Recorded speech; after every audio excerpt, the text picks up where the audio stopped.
जीवन में हमेशा आगे की तरफ बढ़ना चाहिए, चाहे मार्ग में कितनी बाधा क्यों न आ जाए। हमें हमेशा नया संभावना की तलाश करना चाहिए, क्योंकि जब तक हम लोगों से चिपके रहेंगे तब तक हम आगे नहीं बढ़ पाएंगे। हमें रुकना नहीं है, आगे बढ़ना है। इसीलिए कहा गया है कि तुम खुद की खोज में निकल। तू किस लिए हताश है? तू चल, तेरे वजूद की समय को भी तलाश है। जो भी व्यक्ति निराश होकर या हताश होकर रुक जाता है वो कभी भी आगे नहीं बढ़ पाता है। आज मैं इस पर आधारित एक सच्ची कहानी सुनाएंगे। खुद को इतना बदलो कि जमाना तरह जाए तुझे पहले जैसा देखने के लिए।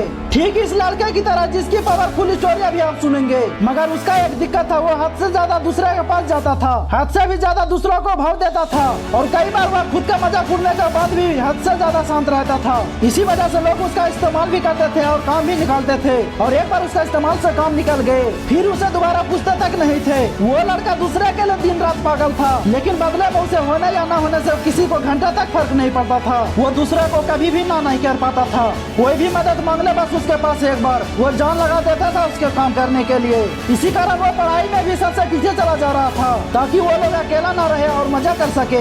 लेकिन उसके दोस्त उसे सिर्फ नाम के लिए पूछते थे, अगर वो होता तो भी ठीक और ना भी होता तो भी ठीक। ऐसा ही सिलसिला कई महीनों तक चलता रहा। अब धीरे धीरे उसे भी ये बात का एहसास होने लगा था कि लोग उसका इस्तेमाल सिर्फ अपने काम के लिए करते हैं। एक बार उसका काम निकल जाता है तो मुझे पूछता तक नहीं। उसे यह बात अंदर से तोड़ती थी, झकझोरती थी, लेकिन वह फिर भी सेम चीज दोबारा करता। फिर भी लोगों के पास जाता, कोई अगर सुना देता तब भी कुछ नहीं बोलता, और इसी के बीच उन्हें ना पढ़ाई में मन लगता और ना किसी काम में। असल में इन चार लोगों में, चार दोस्तों में जबरदस्ती घुसने का काम कर रहा था। जो साथ नहीं हो रहा था उन्हें भी जबरदस्ती अपना बनाने का कोशिश कर रहा था, लेकिन बस अब खत्म हुआ। आखिरकार यह चीज उसे पूरी तरह से एहसास हो चुका था कि इस जमाने में सिर्फ और सिर्फ हम मजाक बनकर रह गए। ना ही उसका कोई वजूद है और ना ही उसका कोई कीमत। अब उसका बहुत बुरा लगता है, उसका दिल टूटता है। वो अकेले कमरे में खुद को बंद करके रोता है, लेकिन वो अगले दिन से कुछ बदलने का फैसला करता है। उसे इस जमाने में मजाक नहीं बनना बल्कि बड़े इंसान बनना है। वो इतना सस्ता भी नहीं बनना चाहता कि कोई भी कभी भी आकर उसका इस्तेमाल करके चला जाए। वो खुद को इतना महंगा बनाना चाहता था कि लोगों को इस्तेमाल करने से पहले उसकी औकात याद आ जाए, अपनी औकात नापने की जरूरत पड़ जाए। फैसला बवाल था, लेकिन यह बस शुरुआत था। शुरुआत में इतना हिम्मत दिखाना, इतना दम दिखाना शायद उसके लिए थोड़ा सा मुश्किल था,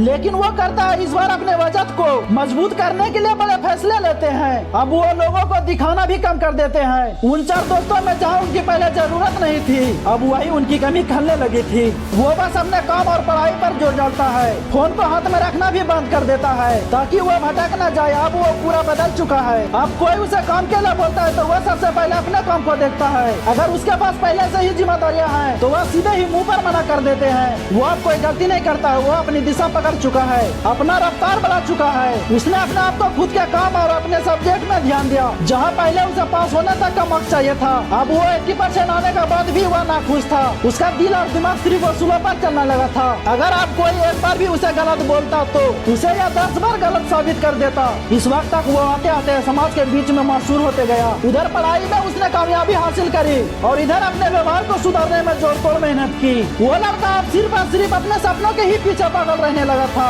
लोग भी कहने लगे थे कि अरे यार, ये इतना कैसे बदल गया, इतना कैसे संवर गया है। अब लोग तराशते हैं उन इंसान को, उन लड़कों को पहले जैसा देखने के लिए जैसे वह पहला रहा करता था। अपनी तैयारी में उसने अपने 4 चांद लगा दी। इनकम टैक्स डिपार्टमेंट का बनने के बाद में वह कमिश्नर बना। उस वक्त जो उसके रिश्तेदार नंबर ब्लॉक करके रखते थे, अब वो उसके कॉल का इंतजार करते हैं। दोस्तों, ये एक सच्ची कहानी है एक लड़के की जिससे यही जमाना उसको ठुकराता था और आज उसके तलवे चाटने के लिए भी तैयार है। बदलाव संभव है, बस दिल में वो आग लगनी चाहिए। मुझे यह बहुत अच्छे से मालूम है कि इस बंदे की कहानी सुनकर 3 लोगों में से एक लोग अपने से रिलेट किया, क्योंकि आज एक तिहाई लोग यहाँ संघर्ष कर रहे हैं। उनको मैं इतना बोलना चाहता हूँ कि खुद को तुम इतना बदल लो कि लोग तरस जाए तुझे पहले जैसा देखने के लिए। बदलाव एक दिन में नहीं होगा, लेकिन अगर आप हर रोज आगे बढ़ोगे, धीरे धीरे ही सही, लेकिन एक दिन बहुत बदल जाओगे। आज से कम 100 गुना बेहतर हो जाओगे। अगर आपको इस कहानी सुनने के बाद कुछ जोश और जुनून आया है, एक लाइक जरूर कर दे, और मेरे चैनल पे आप नहीं हो तो प्लीज मेरे चैनल को सब्सक्राइब करके बेल आइकन प्रेस कर दे। तो मिलता हूँ फिर नेक्स्ट वीडियो पे। जय हिंद, जय भारत, जय श्री राम।